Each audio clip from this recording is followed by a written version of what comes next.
Hello everyone, welcome to the video. My name is Cosolix, and today we're talking about the fall of North American Brawlhalla. What happened? Why are we not the best region anymore? Why is South America the best region? Like, this is crazy. If you're not keeping up with Brawlhalla esports, like, stuff is wild right now. And BCX is around the corner, so you're gonna want to watch this video to find out the latest news and what's happening in the world of Brawlhalla esports. It's actually ridiculous. You gotta watch this. But before, make sure you subscribe if you want to see other content just like this. And check out Team Neutralix. I started an esports team. I'm going to link that down below. Go subscribe to them. It's really awesome. And we're building a group of great players, staff, whatnot. And we're making awesome content for you guys. So go subscribe. Check it out. Also, I'm hosting a Toronto LAN Brawlhalla tournament. So check that out. Link is down below. If you're in the Toronto, Ontario, Canada area and you want to come play Brawlhalla, then go check out that tournament. Again, link is down below. Now let's get right into this. So what is happening? Just to, bring you guys back up to speed. There was a couple LAN events this year. There were 3 international tournaments, and then there were 3 Royales so far. The 4th is yet to come. The first Royale, first international tournament, NA won. Easy, no problem. Best region, let's go! But then Spring Royales, by the way, they invite the spring champions, top 3 of both NAEU and then top 2 of South America. But yeah, so the Spring Royale happened and South America won. Does not hit, only gets a down line. Both players looking for that last hard-hitting moves there. Disarms News. He's got nothing here. He gets the unarmed sidelight. He has nothing. Even though there were only 2 of them there. And then the next international tournament happened. And South America, they won again. He is very much in the red. Weapon spawn comes in, snakes it away, and it's his weapon! Use won both international tournaments in a row. We're like, okay, Lance was broken, whatnot. It got nerfed. There's new dash changes. Use isn't winning on Lance anymore, so it's fine. Not. Guess what? The last Royale happened and kinda won. He has a lead on Stark's photo. This could be the game. This is the game. Use the first end sig of the day. Come on, do it. Oh, no, he doesn't stop and if he finished it with a signature. That would be so sick. Oh, Stop Stare would do it. Anything would do it here. Kind of just gotta get one good win. On Teros, he 9-0'd or 9-0'd, 6-0'd, I can't remember. But he absolutely destroyed Godly, who won the last international LAN before that in Europe. So this guy from Brazil or South America is I think Brazil, is the best Brawlhalla player in the world. And it's the least represented region of the 3 major regions, South America and the EU. So South America has the most wins this year, and they have less players going to these events than both NA and EU. Like, that's crazy. So South America is the best region in Brawlhalla, and NA didn't even win before that. It was EU. So is NA the 3rd best? Is NA the worst region? I don't know. And things are getting crazy. So why did this happen? Why is South America now the best region as of today? Couple thoughts and theories. First off, Brawlhalla pros can't afford to stay pros. There's not many people in North America or Europe who are doing this full time. I'm not doing this full time. Everyone around me, other than Sandstorm, hasn't really been competing full time, especially for 1s. Boomy and 2s. But yeah, Sandstorm is the only one over the last 5+ years that's still trying to just win the next BCX. Where I'm obviously I want to do well in tournaments, but my goal with Brawlhalla isn't to be a world champion. If I happen to be one, then that's great. But I just want to make a name for myself and make content that you guys want to see. Same with guys like Phazon, Egg Soup, whatnot.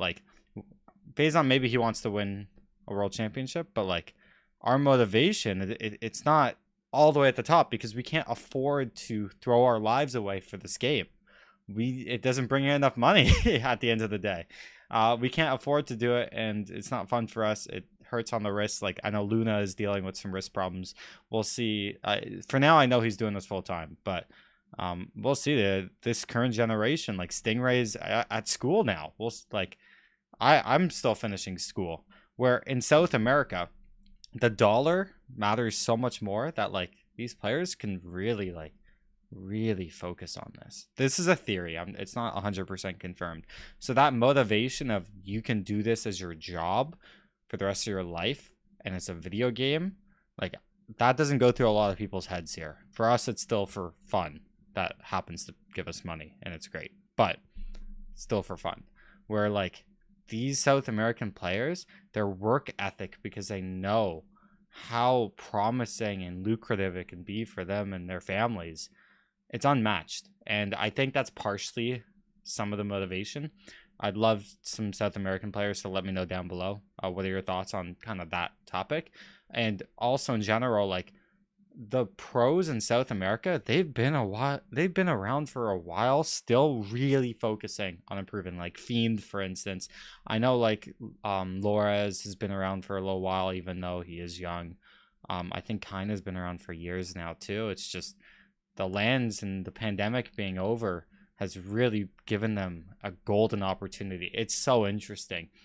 And also just the culture in general in South America, like the work ethic is kind of just unmatched. They are playing way more ranked than us in North America.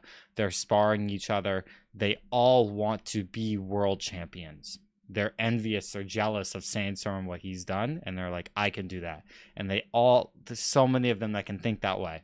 And in North America, I just don't know that many pros that want to be world champions, honestly.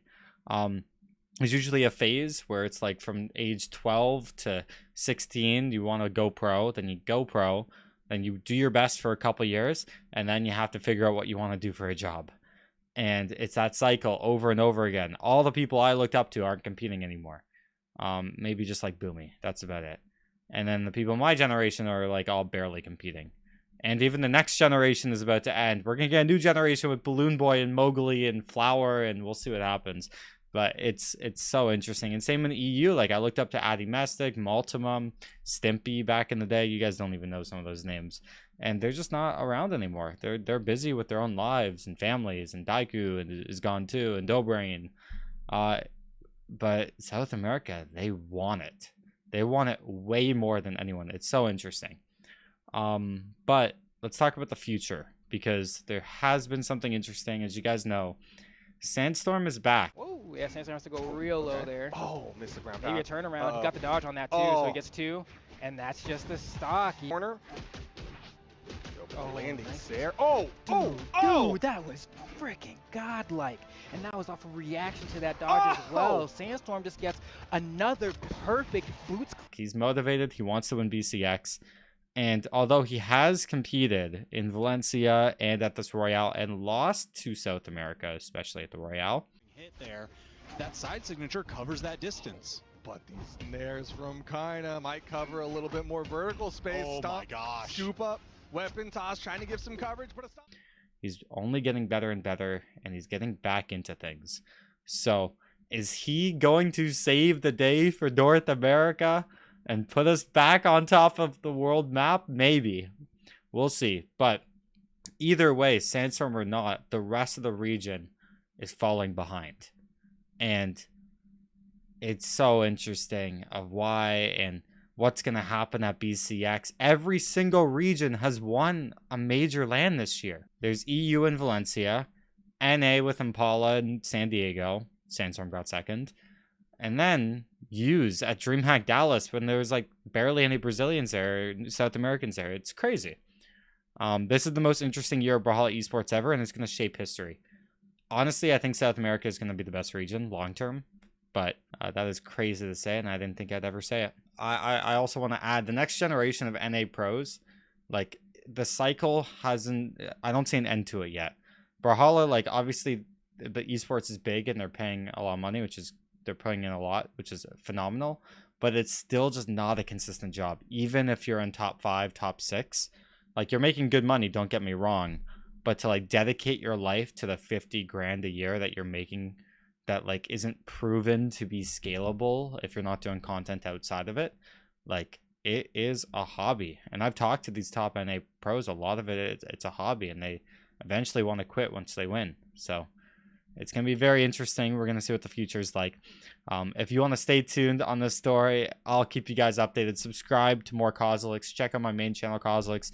And again, Toronto Brawlhalla, if you want to, you know, enter a Brawlhalla tournament in Toronto, Ontario, Canada, then go check that out. Link is down below. Subscribe to Team Neutralix. Check out Cosolix.com. I am advertising myself way too much.